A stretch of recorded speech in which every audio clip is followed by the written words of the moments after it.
Gising pa ikaw, bibi. Ako, anong oras na? Akoy. Nag-cellphone man di ay ni. Akoy. Uy, dito ka lang. Uy. Sus, nandun siya sa kuya niya. Po mga ka-business, so katatapos na lang namin tapos ko lang magawa ng thumbnail mga ka-business. Si Dudong ang nag-edit, mga business naming minamahal. Tatapos lang namin. Time check po tayo, alas 2 mga ka-business. Alas 2 sarang advance ng turilo ko na to. Alas 2:45, pero dito sa cellphone is alas 2:24 pa lang mga ka-business. So yun po mga ka-business, isang mapagpalang gabi sa ating lahat mga ka-business naming minamahal. Yun ang nagising ako mga ka-business. Si Tinay ay nag-ingay, yung pala nagising. Asan yung cellphone? Dali, kunin mo. So, ko nagising eh. Ayan. Ayan mga ka-business ha. Naka-edip ako mga ka-business eh. Naka-edip ako. Tapos kung gawa ng thumbnail. Naka-edip ako sandali. So, nagising ulit ako dahil ito. Hindi pala nakatulog. Dumidi kasi ito mga ka-business. Dumidi kay Mingay. Akala ko nakatulog na uli. Wala. Gising. Teka lang anak. Ano na yan? Parang may nakuling ka na dyan anak. Yan ang baby ko. Nagising. May Dudong niya. Di pa natulog kay ano pa. Kaya busy pa sa kanyang mga pinopost-post sa mga business. Kasi mayroon yan siyang pinagkakakitaan din mga business. Tulad nung mga pagtitinda-tinda niya ng mga pants, mga ka-business. Yung mga uso ngayong mga pants ng mga pangkabataan. Yung kanyang ginagawa, nagpo-post siya dyan, tapos may mga tumatawag din sa kanya, tanong-tanong kung ano. Kahit gabi, maraming nag-i-inquire sa kanya. Ang gising pa. Bagay siya ang nag-edit kasi mga ka-business, hindi pa nakatulog. Minising niya lang ako nang maggawa ng thumbnail. Tapos midlip na sana ako doon, nagising naman ito. Nagising ako, nagbulabog ako nito doon, nag-iiningay, hindi nakatulog. Dumidi kasi ito sa nanay. Tulog ka na ulit doon, bibi. Nagising pa mga business. Alas 2 na yan, gabi ka po. Sleep pa na doon, dali.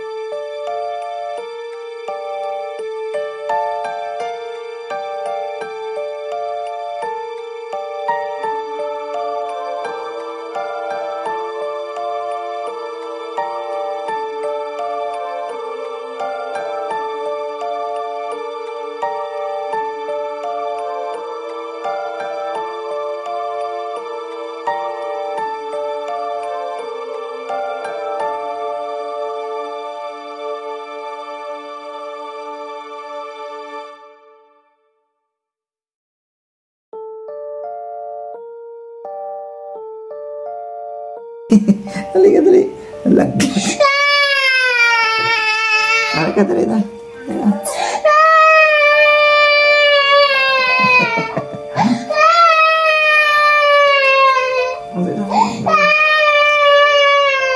Natulog siya doon sa upuan.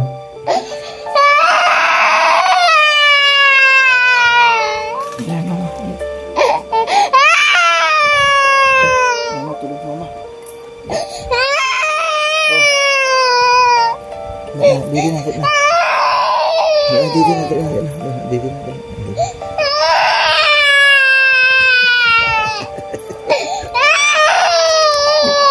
Kabali isa ng upo na dulas yung puwit niya doon sa upo. Didi na mama. Tulog ka tayo. Upo na doon sa naging malikot siya. Sige na.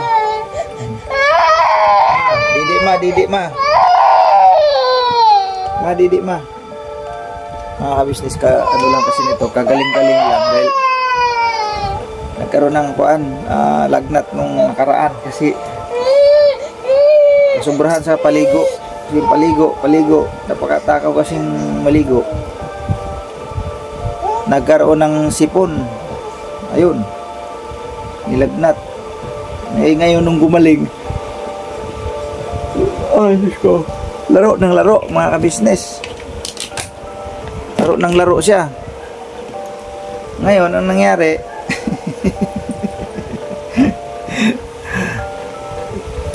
Na-slide yung puwet sa upuan. Napaldog siya. Hindi naman siya na, nalaglag talaga na. Na-slide yung puwet niya, dinahulog siya doon sa ibaba. Bit-bit niya cellphone.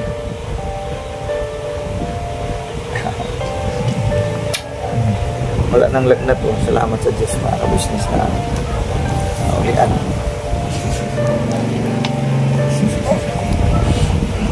Hihila ko nito. Kisa papapi. Okay. Itong bahay, nagrambol-rambol na ni Jesus. Hindi pa tapos mga tupiin, no? Nanupi kasi ito sinanggay dito sa mga nilabhan, mga ka-business. Dito muna ako. Hindi pa ako nabulabog na yung tulog ko, mga ka-business.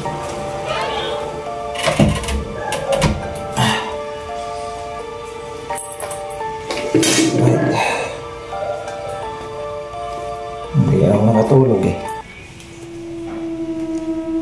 Ano nangyari dito? Uy.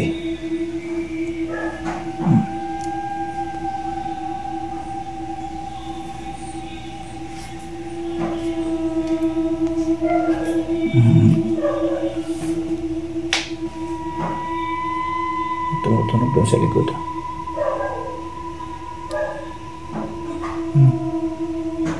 Ano? Narinig niyo po, mga ka-business.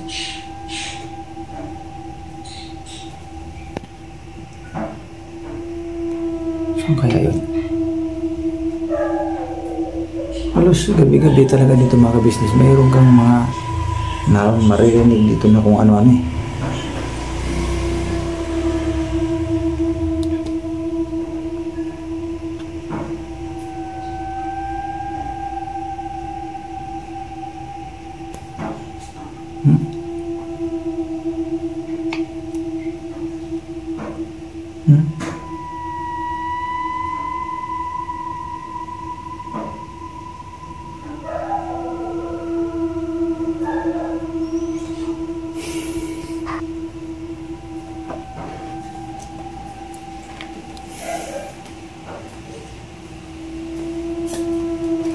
Tulog ng mga sakop ko rito. So, si Dindin.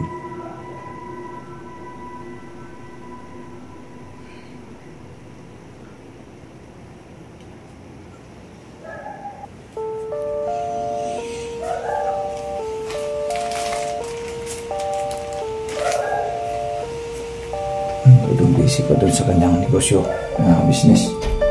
Ano pa siyang pasensya, nagpo-post ng mga kanyang mga paninda. Tapos minsan may mga tumatawag sa kanya kahit gabi, mga ka-business.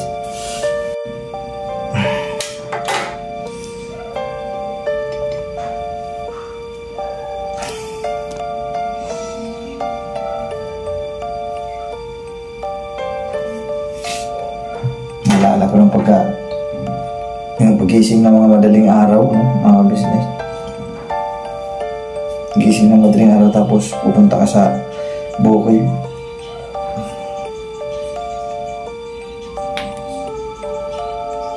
Alas 4, gayak na kami niyan, alas 4. Kasi nga, buhat ng yung bukid namin ay medyo malayo nung kami ay nakatira na sa barangay, no? Malayo. Lalakarin pa namin, sobrang layo. Alas 4 ng madaling araw, mga business, maglalakad na kami niyan. Patungong sa bukid. Basta mong tao, makarating kami doon, mga magliliwanag na. Yung umpisa na yan, trabaho, maghapon. Yan ang buhay probinsya eh. Kaya yung bukid ni Kuya, doon pagka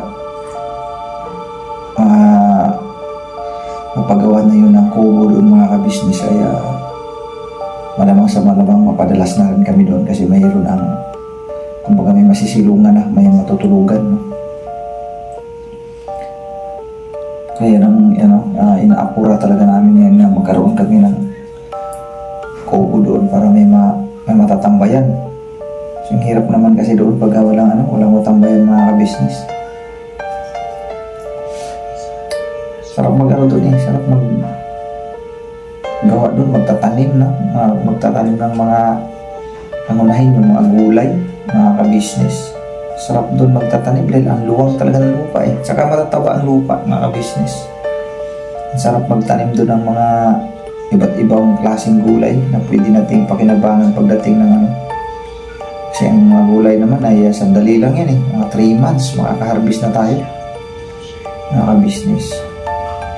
Ay kung mga talbos, mga ganyan, sandali lang yan eh. Sarap magtanim doon, mga iba-iba ng tulad ng okra, ganyan, talong, sitaw, tapos kamatis, no? Tatanong mga ganyan. Sus, kumbaga makakalibre tayo ba? Ay, sa mahal ng bilihin ngayon mga ka-business sa palengke, no? Kaya, mas the best kung makapagtanim tayo doon sa madaling panahon mga ka-business. Eh sabi nga ni Kuya, sayang natitingga lang yung ano ba, hindi na pa kinabangan. Eh, ang problema nga kasi, wala tayong matatambayan o wala tayong kubo doon mismo yun sa mismong lupa ni Kuya. Yung sa, ano, iba kasi yung nung pumunta kami ng mga nakaraan, mga nakailang beses na kami nakarating doon kami tumuloy sa bahay ni Iwak-Iwak. Kanya lang, yung bahay ni Iwak-Iwak, mula doon sa bahay ni Iwak-Iwak papunta doon sa lupa ni Kuya, medyo malayo pa kasi yun, lakarin mga ka-business. Medyo malayo pa talaga. Kaya ang pinakamainam sana, may kubo doon mismo sa lupa ni Kuya para natapos trabaho, di andun lang. Baka hindi ka na maglakad pa ng malayo-layo kasi mula doon sa ano, malayo pa eh. Kung doon ka tutuloy, saka iba pa rin talaga pag may sarili kang ano, kubo doon. No? Yung talagang inano namin ngayon talaga inapura na makagawa kami kaagad ng kubo mga ka-business. Ang plano ko kasi doon sa akin kung ako gulayan talaga rin, isa yun sa pangunahin na inarabot ng gulayan. Din yung plano ni Kuya na nasablad naman ni Kuya noon pa na kanya pwede mag-alaga doon ng baboy, pwede rin mag-alaga ng itik, pato, mga ganyan. Then, sarap din mag-alaga doon ng isda, no? Malaga, tilapia, no? Dami kami na plano doon sa lupa na yun eh. At si Kuya talaga pangunahin, ang daming naiplano na mga plano para doon sa lupa na yan, no? Makapag-alaga na ng mga hayop, ganyan, makapagtanim ng mga gulay o ibang mga gulay. At least pagkaya naman ay naanin na natin, no, ay maka-minus-minus talaga tayo sa mga bilihin kasi sabi ko nga napakamahal ang bilihin dito sa metro mga ka-business. Kaya yan ang pagkakataon ngayon na magkaroon tayo ng ibang source ba, no? Source of income kasi pag-alaga ka ng maraming hayop, pwede mo naman ibenta talaga eh. Tsaka yung gulayan, pwede mo ibenta eh. Kung di mo naman kayang ubusin yan siyempre pagka marami kang tanim dyan, hindi mo naman din kayang ubusin basta-basta yan. Siyempre ang gulay ay madaling hindi mo naman may stock ng matagal. So ibig sabihin, pagka makaharvest ka ng marami, ay pwede mo maibenta. So nagkaroon tayo ng panibagong source of income. Yun ang ano ni Kuya. Sa panahon kasi ngayon mga ka-business, pinakalabis talaga ngayon ay matuto tayo sa tinatawag na agrikultura, ano? Yun na yung mga pagtatanim, no? So, sa mga agrikultura. Labis kasi talaga sa panahon ngayon na naghirap ang mundo mga ka-business. Naghirap ang mundo talaga. Bagaman may trabaho dito sa metro, maraming trabaho kang mahahanap, no? Maraming trabaho naman dito sa metro talaga kung masipag ka lang eh. Kanya lang, naroon ang katotohanan na ang kinikita mo rito ay halos sapat lang din pambili ng yung pang-daily needs natin dito sa metro. Napakamahal nga ang bilihin. Yun ang malaking problema. Kaya malaking tulong kung may iba tayong mapagkukunan Ay yung sabi ko nga, yung gulay lang kung may mga tanim-tanim ka tulad yan, yung bukid ni Kuya, kung mataniman ng mga gulay, ako, ang laking katipiran yung mga kabisnes. Makakatipid talaga ng gusto. No? Tapos, yun, may mga doon, may mga, kasi yung lupa ni Kuya, may mga saging na rin na iba doon. May mga part doon na may mga saging na eh. So, ibig sabihin, doon pa lang. Kakain ka ngayon ng saging sa isang bisis, umaga, o sa tanghali ba kaya? O, di ba, nakaminus-minus ka rin kung yung sa tanghali, magsaing ka halimbawa 1 kilo, o kung magsaging ka lang muna, di nakakatipid-tipid. Di ba, yun ang ibig kong sabihin. Ang laking talagang bintaha kung may lupa, no, mga ka-business. Malaking bintaha. So, yun yung pagkakataon na yan na, yun nga, nabili ni Kuya. Malaki-laki din yan, mga ka-business. Yun na. Lupa na yan. So, kung mataniman niya na kung ano-ano bang pwede nating itanim dyan, nakakatulong ng malaki, mga ka-business. Sabi nga nakakatulong sa ekonomiya sa mga pangangailangan sa araw-araw. No? Makatanim ka ng mga gulay, makapag-alaga ka ng hayop. O, di ba, mapakinabangan ba naman balang araw, papakinabangan talaga eh. Tapos tawag dito, yun, yung mga saging, pagkapagtanim ka pa dyan ng mga, yung karlang, gabi, yan. O, kanin din yun, mga kabisnes, yung kamuting kahoy, kanin din yun eh. O, hindi makaminus-minus ka sa bigas. O, yun ang ibig kong sabihin na malaking tulong. Kaya, ayun, sana, at makagawa na kami ng kubo doon sa madaling panahon para regular na namin mapupuntahan yung bukid. Kasi yun naman talaga ang sabi ni Kuya na regular na siya mapupuntahan. Makapag-isip, makagalaw talaga na maayos kapag mayroon na tayong matutuluyan doon. Yung kubo na aming pong gagawin, mga ka-business.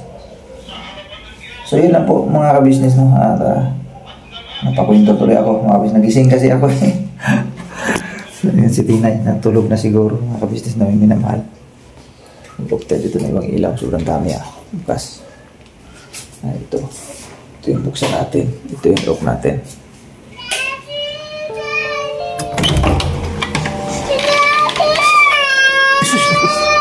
Hindi pa natulog. Hindi ka pa natulog. Oh, dali na, naglab na ito. Pakipapa kasi tayo. Ito na, naglab. Sabi mo, mga morning po, mga business. Dali na. Morning daw, mga business. Morning. Ikaw sa mga business na dali. Morning. Mga business, pakipapa talaga ito. Tama, tatawag ka, Daddy. Pakipapa ito eh. Daddy. Mama niya, gising pa.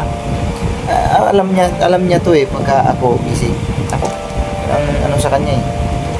Hindi na, lalong hindi matutulog yan, alam mo. Matutusin siya gising. Kanina pa, ako, nakaidlip na ako dyan. Gising pa. Nakarecover na kasi siya, mga kabisnes sa, lagnat. Lagnat kasi siya eh. Oke. Islam na Papa. Ikit na Papa. Yakap na Papa, yakap na. Asus.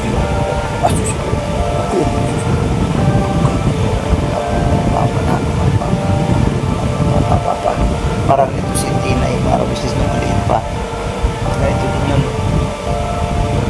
May Papa din yun eh. Pag umaandar na yung motor nga pagpapasok na ako sa trabaho ng araw, yung panyang ako ng araw, iyak na yan. Narinig yung motor na umaandar na.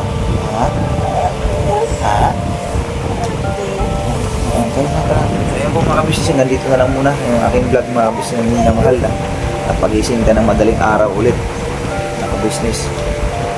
Alright, thank you. Mabait ko sa mga viewer ulit. Mabait ko sa mga kabisnes din. Opo. Susunod na po. Gabi po. Bye. Love you.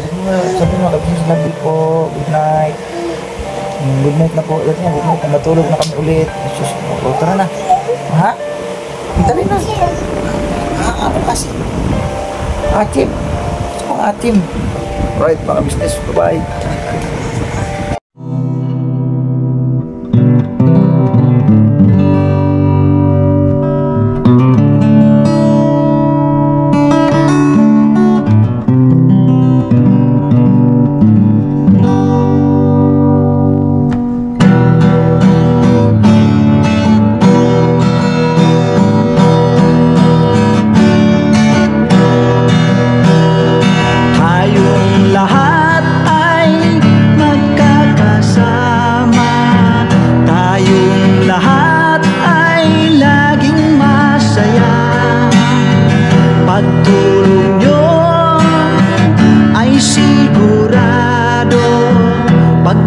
mayroon kayo heart of gold.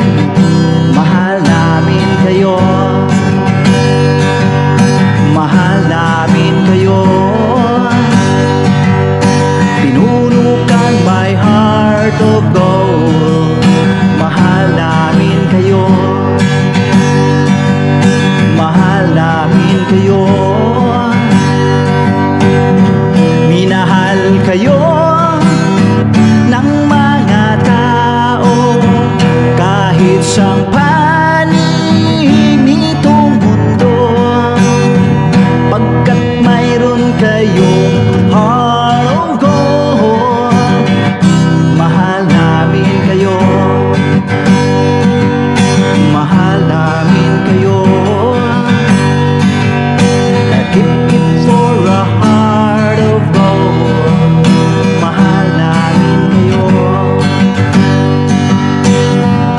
Pinunukan my heart of gold, pagkat mayroon kayo heart of gold. Mahal namin kayo, mahal namin kayo. Keep it for a heart of gold. Mahal namin kayo. Pinunukan my heart of gold. Mahal namin kayo. Ang dami mong natutulungan, hindi ka nag-aalinlangan. Pamilya at pangkabuhayan, tunay kang ang maaasahan.